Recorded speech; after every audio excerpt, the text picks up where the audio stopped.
Hi everyone, it's Jo. Welcome back to my channel. I'm so happy to be here with you guys today.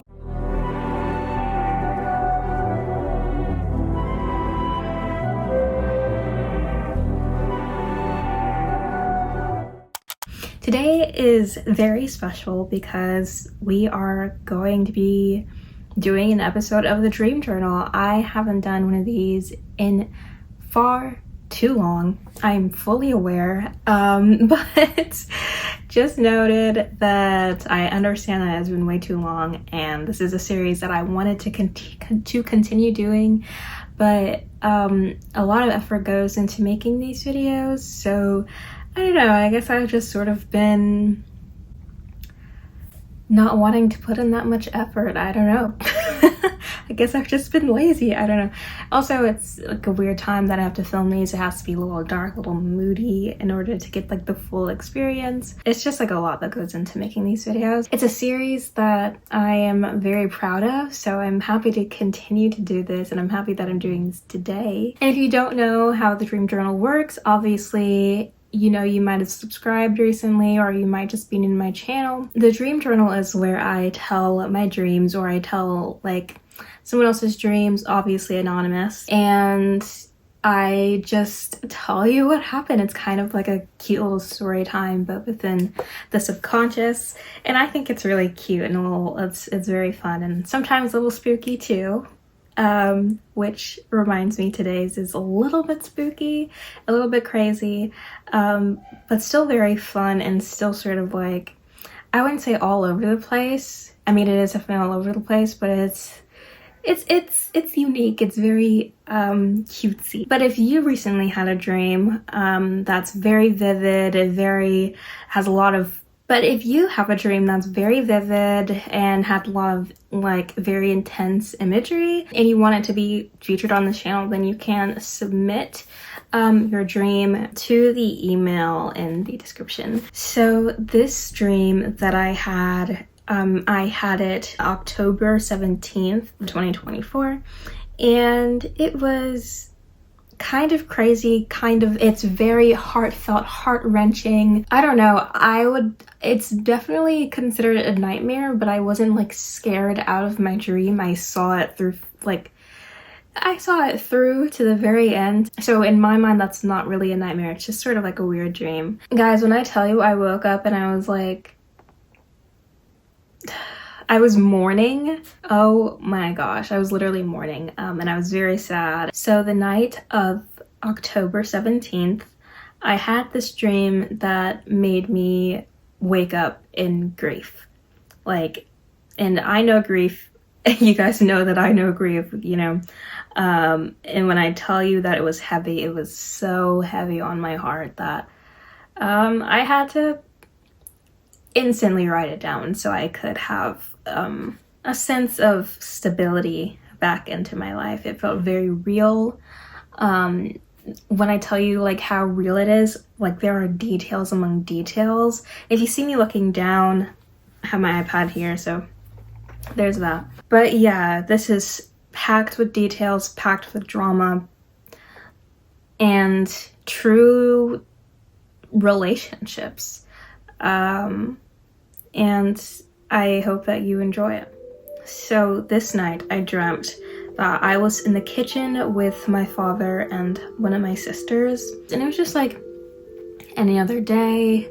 It was nighttime, but I guess it's like one of those days where we're eating like breakfast for dinner or something like that. Sometimes we have those days when we were growing up. But yeah, so I was getting very upset because my father and my sister were sort of like eating off my plate, and I was really hungry, but they just kept like picking off my plate as if, you know, they didn't know that I was actually hungry. And in my family, it's okay that we share food. Like, sharing food is very normal for us, but we know like our limit. We're not like, if we're not like intentionally sharing plates, then it's like you can have like 1 or 2 bites or whatever. So obviously they're picking off my plate, and I'm yelling, I'm sharing my grievances. My dad stops, it's like, okay, fine, you know, I see that you're hungry, we're not doing that anymore. You enjoy your food, enjoy your meal. But my sister, for some reason, kept eating off my plate, and I had hash browns, and if you know me, you know that I love a good potato. So like, why are you eating my hash browns like that? And I was so pissed, I got so angry that we actually started, like, I started swinging for like, we started to fight to an extent, and my father actually was the one to break up the fight. And there were some other people in the house with us, like a couple of my boy first cousins. My boyfriend was there, and I had an Asian little brother. I don't know, I think this was like a point in time that doesn't exist, first of all, but this is a point in time where, like, I guess my mother wasn't really in the picture and my dad wanted to adopt another boy. I have an Asian little brother, I guess, and there was also this older Asian man as well with us during that time at our house. And this older Asian man was visiting us with his older son. He was like around my age, around like 20, 24, 25, around, you know, early to mid 20s. But anyway, as we're still in the kitchen and I'm finishing my food, my hash browns, but I look at out our back door, and I'm like, there's something wrong with this picture. Like, it feels like someone's staring at me, and it feels like something bad is about to happen. I get this very intense feeling of dread just staring at our back door. And then all of a sudden, there's thousands of these men that are like crashing into our home, like jumping through the windows, tearing things down, etc. They're dressed in all black. It's kind of like if we were getting swatted almost, but this was not like a government body at all.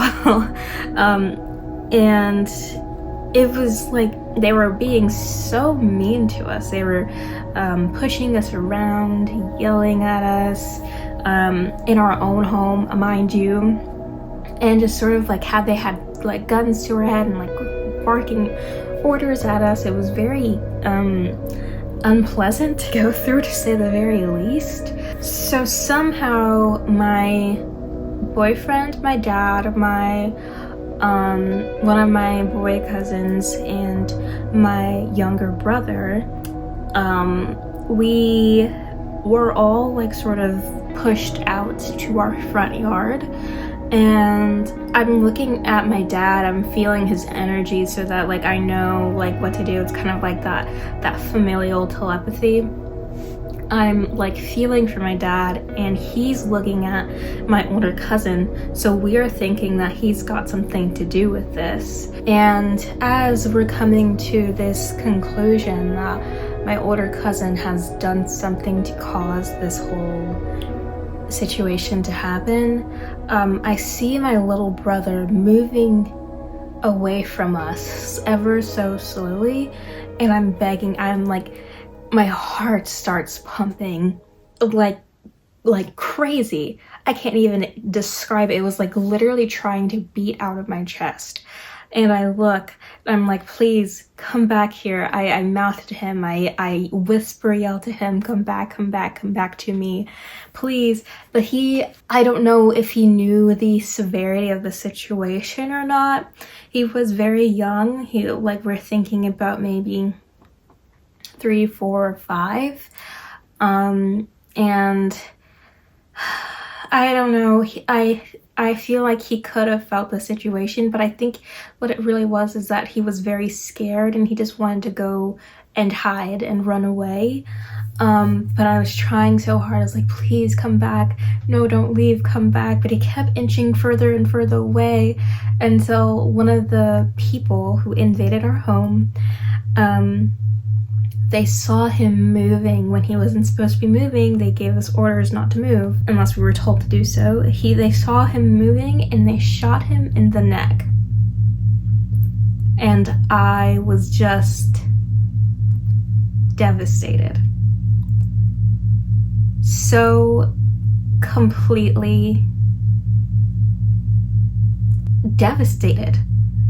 I go over to him and I'm like wailing in grief, just holding my little brother in my arms, and I'm crying over him, over his body, and I'm telling him that everything's gonna be okay, we're gonna get him help, even though I know that that's not possible given the situation that we're in.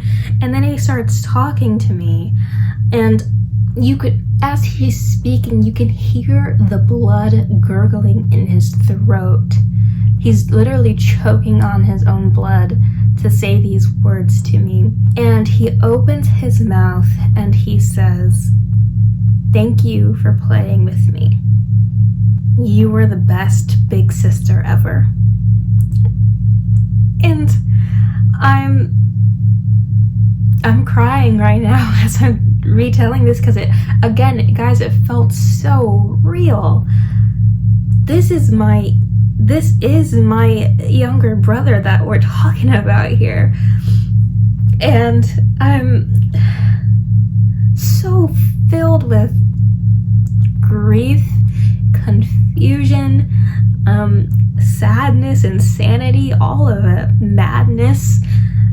Literally, I'm so filled with all of this, and he's trying to comfort me. He's trying to tell me that I did everything possible and I gave him the best life possible. But I guess one of the guards, the same guard that shot him, was over him speaking. I guess he couldn't take the sound of his blood gurgling as he spoke. I guess he couldn't take the guilt of it, and he shot him in his head. And I saw him die in my arms. He got shot in the head in my arms, and I saw him turn blue and lifeless as he's just, in the weight of his body is just on me. I'm so completely just unhinged at this point. I'm wailing, I'm crying, I'm yelling, I'm screaming over my little brother's death, a vulgar death, mind you. But my boyfriend, he comes and he drags me away from my little brother, and just kind of like shushes me and hushes me up so that I don't get shot too. I don't cause such a commotion that that guard guy takes my life too. So we are kidnapped. Not all of us make it. It is definitely me, my boyfriend, the older Asian man, and his son. Those people who were in our group, those are the only, out of the people who were in our group, that we were the only people who made it, which is very unfortunate because there are a lot of family members that I have that were there that night. So we're kidnapped and we're taken to this place, like this apartment of some sorts. I don't really know in the moment, but what I can tell is that we are really high up. It felt like we were in a skyscraper of some sorts, not quite like that high, but very high up in terms of like building wise. Again, it was like an apartment type situation, so we're put in this place, and there are multiple people besides our group there. There are two girls that I befriend, an older lady, another guy that's our age, and a couple other people that don't really have any sort of significance in the story. But again, it's like apartment type living, kind of like as if we were all just roommates, I guess. It's very big, kind of penthousey, but so there was enough space for us all to fit.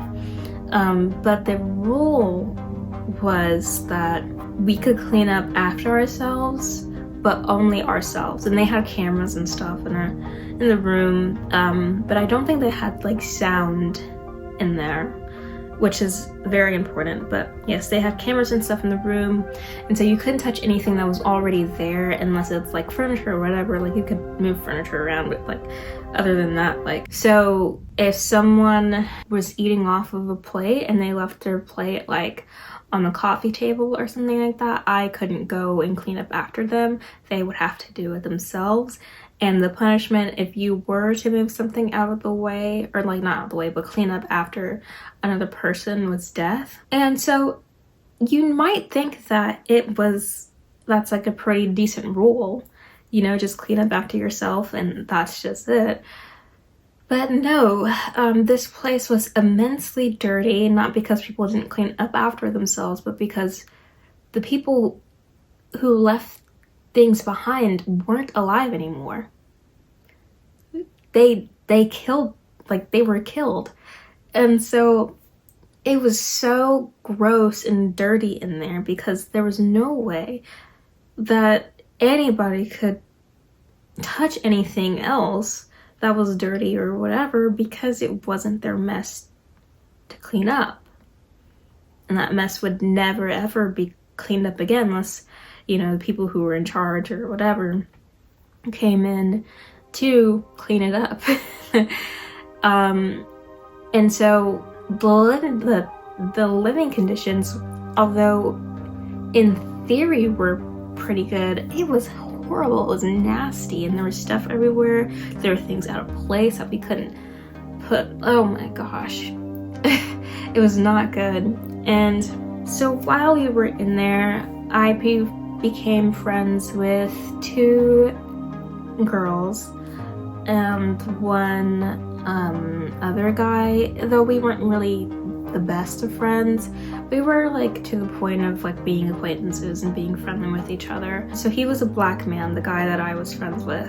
And then there were 2 different types of Asian women. One was a Korean woman and one was a Filipino woman that I befriended. And then my boyfriend, he became friends with another guy. Yeah, so there are the extra, I don't know, characters that are now involved in this story. So again, we're trapped in this penthouse place, and we know that we're really high up and we're trying to escape.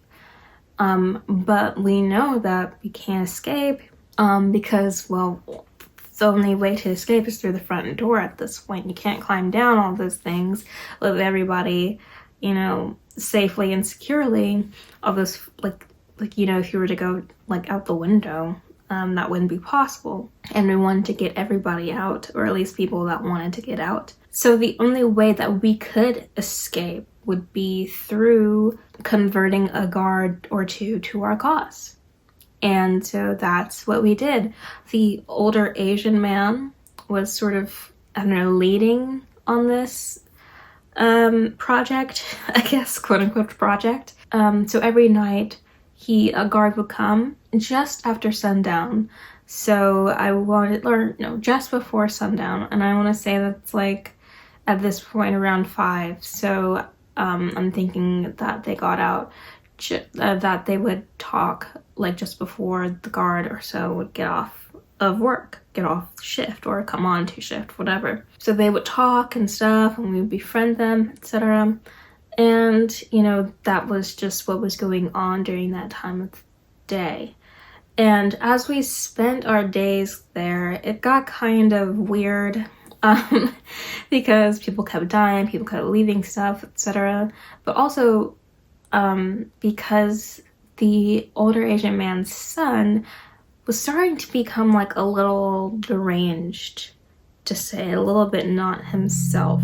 He often argued with his father over what was right and what was wrong, which is not really abnormal, but usually they were on the same page. He started to be a little bit more aggressive and show like a sense of wanting to commit violence but never actually doing so. It was like you could see it in the eyes, but it wouldn't ever happen. Like, it would never be acted upon or even like shown like you wanted to commit violence at all, like through his body language. It was just sort of like a deep like soul thing. You know, you can see the violence that you can feel the violence that was radiating through him. And then one night he just vanishes out of nowhere, and all of us are like, okay, well, they took him in the middle of the night, I guess, and he's gone, he's killed. So this man is mourning his son, but he's like, well, I've got to get all these people out before they do the same to us,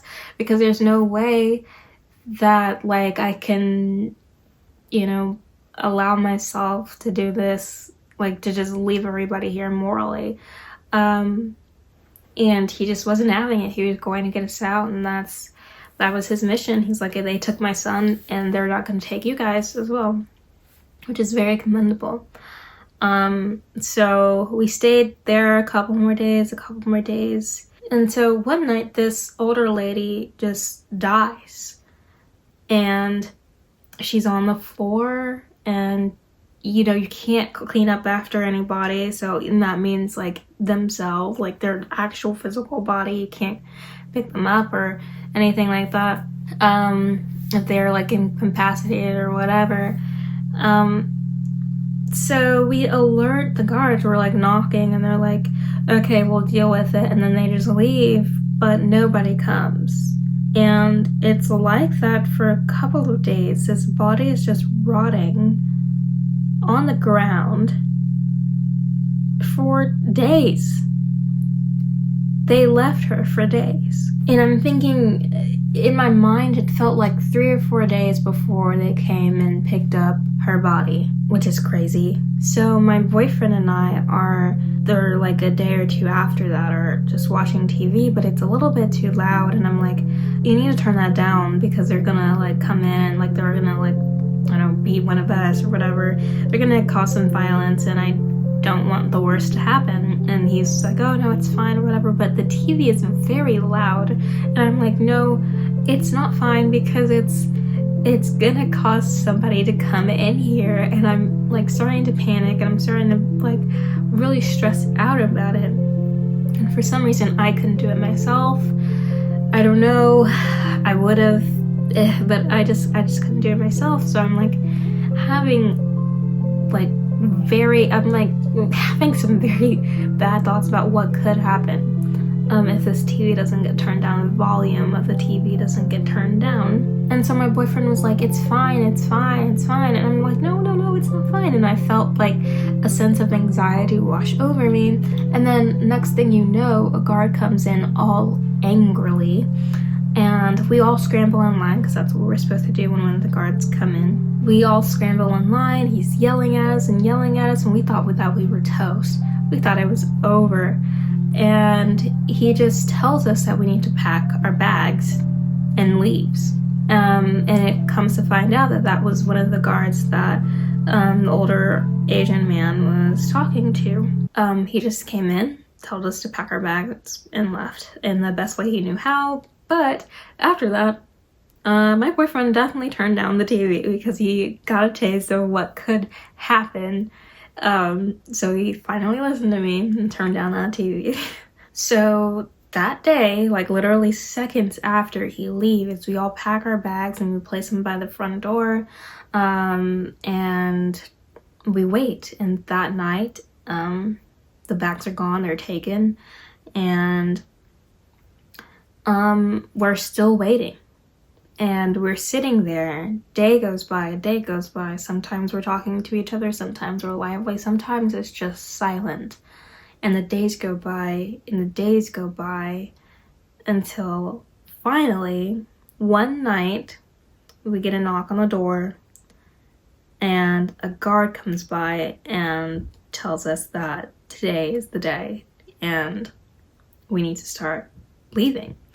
And so we all follow him one by one, and the guard goes, and there's 2 guards now, there's one in front, one in the back. So we're going through like this hallway type situation where there's 2 doors on both ends, or like a door on both ends. and he, in the garden front, keeps walking, but I see one of my friends, one of the girlfriends, in the back with the other guard, and they're talking, like they're having a conversation, and from what I can tell, it's very serious. And I'm like trying to check up on her, but I have to keep moving. But it was fine or whatever. She continues walking with us, and the other guard is just behind us. But he's a little less close to us now, which is popping off a flag in my head. And then so we go into this room, we're led into this room, and the door is closed on us, and before that the other guard comes in and tells us to wait there, and the door is closed on us. And then I'm like, oh shit, something bad is going to happen, and I can feel it in my bones. The anxiety is rising, and the internal dread is so significant that I'm like crazed at this point. I'm looking for what could go wrong, what could like possibly set off a trigger or whatever. And this older man is holding, the older Asian man is holding a unloaded gun, mind you, but it's still a gun. It's kind of like a shotgun type situation. He's holding an unloaded shotgun, and I tell him to put it down. And he starts to listen to me, but then something in his mind is like, oh no, I mean, it's fine, it's like unloaded, it's whatever. I'm like, no, please just put it down, please put it down. I started like almost begging him to just put it down. I didn't want to sound too desperate to not like scare other people, but I was like at that point where like, no, this is going to cause something traumatic to happen. So I'm like, please put it down.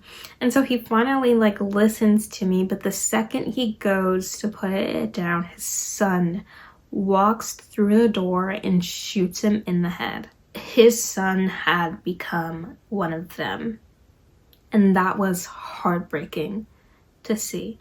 He then starts waving his gun around and starts barking orders at us, and so we get on the ground as per usual, and more guards come in, and they lead us over to a conveyor belt type situation, and we're just like strapped onto this conveyor belt, and people are like strapped on and going up, strapped on and going up. And it was almost my turn, but the black man that I befriended, still young, he was put on the conveyor belt. He was strapped in, but he was strapped in wrong, and his arm was out. It was like flailing out, like I don't know if I could show you, like it was kind of just like out like this. It was strapped like this. He couldn't move it.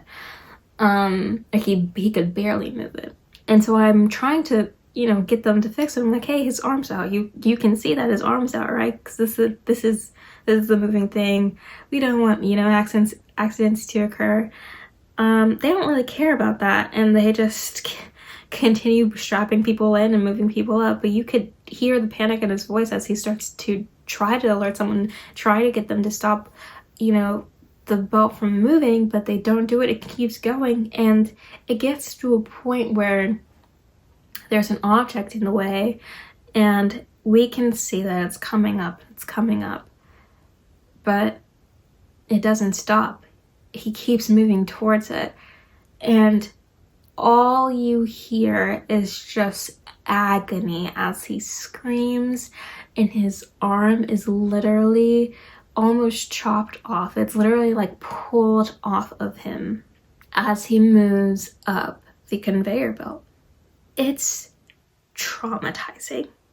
And it's my turn. I'm put on, and I'm like, I hope that my whole body parts are attached by the end of this. I don't want to lose an arm. Luckily I didn't, but that's neither here nor there. So the conveyor belt was kind of like it was kind of as if it was a car wash for humans.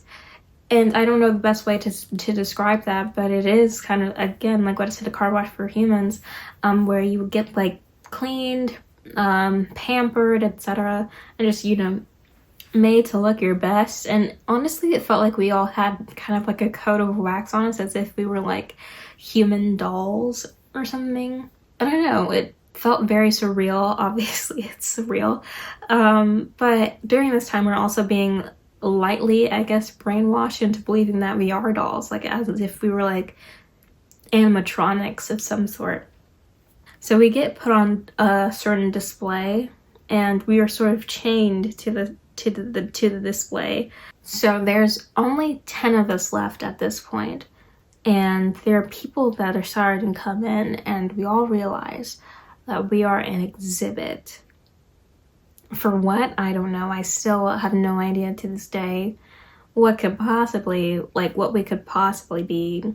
What the purpose of all of this was, I don't know. But we are an exhibit, and the lights come up, and we start reciting this weird chant. Think of it like, you know that scene where in Shrek, I forget which Shrek it was, but they go up into like one of the city places, and I think it was the first one with Lord Farquaad.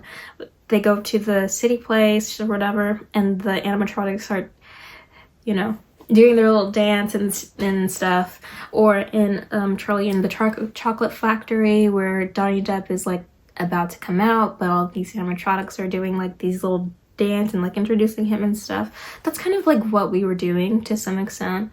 I would say a lot less joyous, but it is something that we were doing. But I sort of like get wrapped out of it because I'm seeing the guy that got his arm cut off. I see him next to me, and he's angry. He's seething with anger, and he starts to breathe very heavily. I'm like, what's going on? Why aren't you reciting it? Whatever. So I'm distracted by his anger, and he starts yelling about this mistreatment that we've all been put through, to the people who are coming to watch or whatever museum that we were in. I don't even know if it was a museum. He starts yelling, and his grievances, his confessions kind of snap us all out of our trance, snap us all out of our brainwashing, and we're like, yeah, that's all true. Help us. And we're like begging for help at this point, and they do help. 2 guys come in and they break the glass so that we are able to get out. People unchain us, untie us from whatever tether we were bound by. A security guard comes in, and one of the customers, goes and like tackles them, and then we're free, and we're like, okay, this is it. And one of my friends is telling me that she knows where our bags are, and I'm like, yes, this is it. This is our chance. We're getting out. We're finally going to be free. That is until everyone starts running towards the where our bags are. They're following my friend, and a guard comes and pulls me out and like drags me down to the floor. And at this point in time, I'm like, okay, I'm about to die, and I know that I'm about to die, and I could feel that I'm about to die. So I do the best that I can to save myself, and I put my hands upon to my head, and I try my hardest to protect myself from the bullet that's about to enter my brain. And I can feel myself preparing to be shot, and I can feel it right here. I can feel the tingle happening. And so my eyes are covered by my hands because I'm protecting my head, and I hear the gun go off, but I'm still alive. And I'm like, no, I'm not alive. I'm dead. I'm dead. I died. The gun went in me. I'm dead. I died. But I can feel myself still alive. And so I open my eyes, and I am. And turned out that my boyfriend tackled the guard, shot him. And I guess more were coming in, so he told me to run, and I did. And I met up with my friend who led everyone to their bags, and she grabbed mine, of course, and we ran to safety. We were trying to find the other friend that I made, the other woman, and we didn't end up finding her, but we did find a lady who had a minivan. It was chaos as we were running out of that building. We were on the first floor. Thank God we were on the first floor, because that would have been tragedy if we were any floors higher. But yeah, we were running outside to the parking lot, and there's this lady with a minivan. She's like, if anyone needs like a ride, I'm here. So we go to her, and a couple of other people who were with us go, and you know, we're seated there waiting for like another person to come or so, because this nice lady wants to get everybody out as quickly as possible, but you know, as many people as she can, she wants to help out. But I see our other friend over in another van that doesn't have any windows on the back. It's like a working van, and so she waves us over, and we go to her, and she's like, this man has sort of like a clearance or something, and so his vehicle won't get checked. We'd just be safer here to leave with him and his friend, who is a woman that was sitting right next to him. But before we leave, he gets us to write down our names and our date of births, so that he has some sort of record of who we are, you know, just in case anything tragic were to happen. So we're in this van and we're pulling off, and I'm thinking, I lost my whole family. Like, my boyfriend's gone, my father's gone, my sister's gone, my brother's gone. I'm alone. I mean, I have like these two friends of mine that I love and adore now because, you know, we're trauma bonded, but I'm alone, and although like we're gaining our freedom, I'm not very happy at the moment. I'm happy that we're being set free, and I'm happy that we're getting away from that place, but I'm mourning. I'm mourning a whole bunch of people at that point in time. But the perspective shifts, and it's now my boyfriend who is running out of the building. Somehow he survived. I guess he is just like that. He's a fighter. And he runs out, and his friend also got him his bag and, you know, whatever. So they go and they find a car, two workers, two security guards, but they were first level security guards. They only did like, you know, walking around the museum, making sure that people like weren't stealing anything, etc. And, you know, just things like that, like very basic security guard type vibes. So they were like, why didn't you guys come help us? Why didn't you guys do anything about it? And they're like, we didn't know all of this was going on at all. Like, we just thought like this was just, you know, some cute historic place. We didn't know all this was like, all this torture was literally happening. As they're about to get in and leave, he sees that I'm going to a different van with my friend. It was that moment that he saw us, and he's like, whatever you do, you need to follow that van. And so the driver does. He's also with another person. He's with his coworker, and my boyfriend asks how we're going to get through the security that's at the gate, because there is a gate and we have to get through it.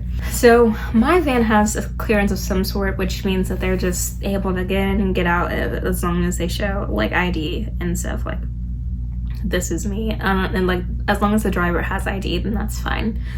But for them, it was a little bit different. So again, they were security guards, and so he goes on, the driver goes on and tells them that, well, usually 4 of us carpool together and only 2 of us leave, but 2 days out of the week, the 4 of us carpool out of the place together, and that day just happened to be one of those days. So there are 4 people in this car, and it won't look as suspicious because there are 4 people usually in this car during this time. And so they're just banking on that they don't check the back seat that hard, and that everything is going as smoothly as possible. right? So we get to the gate. It goes back to me now, my perspective. We get to the gate. I pass. The car passes behind us, and then the other van that had the other people in there, they passed through too, and a couple of their cars passed through. But as soon as like a couple of cars after ours passed through, they put in orders to completely check every car. We just barely made it out, which is so fantastic and so great. But our driver, as he's driving, he realizes that someone's following us. And so he stops at a gas station and he pretends to be filling up his gas. I mean, he is filling up the gas, but you know, he's doing it as like a show or whatever. And so the other car gets out and he's like, so we have 2 people in here saying that they know people that are in your van. And so he verifies, etc. And he comes in and asks if I know my boyfriend's name, and I'm like, yeah, I do. And so then the doors opened and we are reunited, and his friend comes with us and we're all just together, and we're just very, very happy that we have some semblance of a family again. Life is looking up. I'm still very sad, I'm still mourning, but at least we're mourning together at this point. At least it's not as bad as I thought that it was.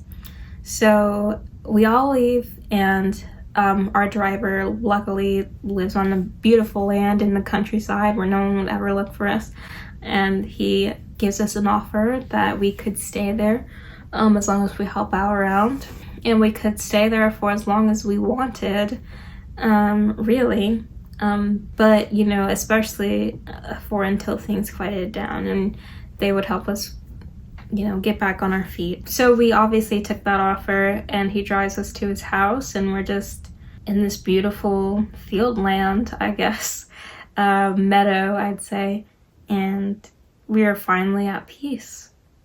And yeah, and that was my dream. Obviously, that dream had a lot going into it.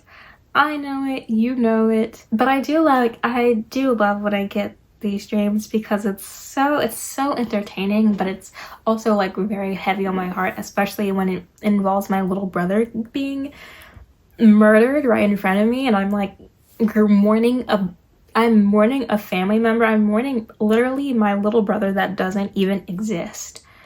Imagine waking up the next morning and crying and like literally grieving still over that.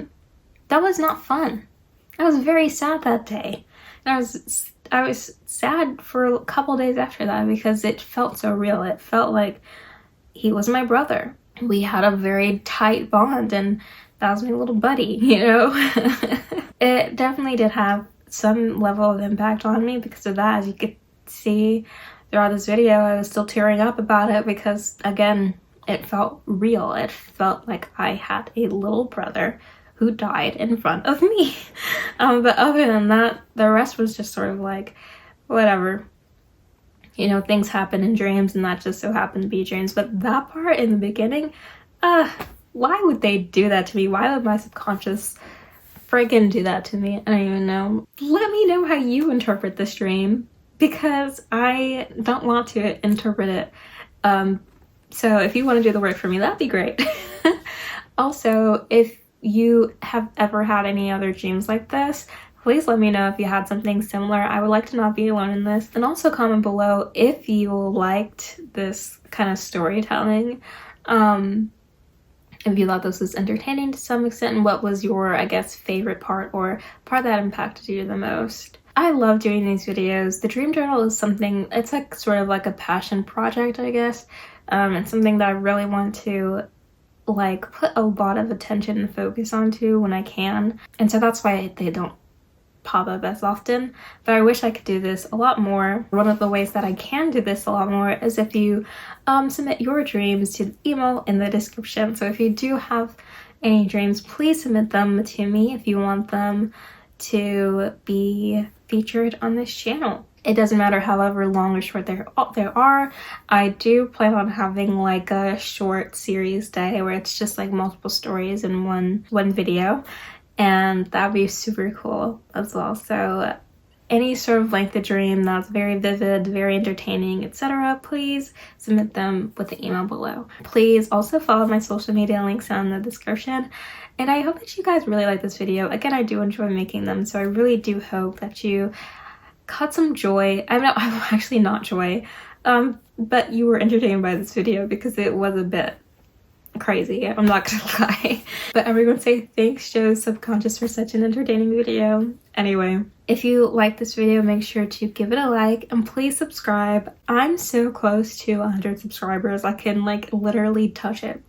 So please subscribe. It would mean the world to me if you did. And yeah, so that's it. That's all I got for you. Thank you so much for watching. Thank you so much for being here. I love you guys. Bye.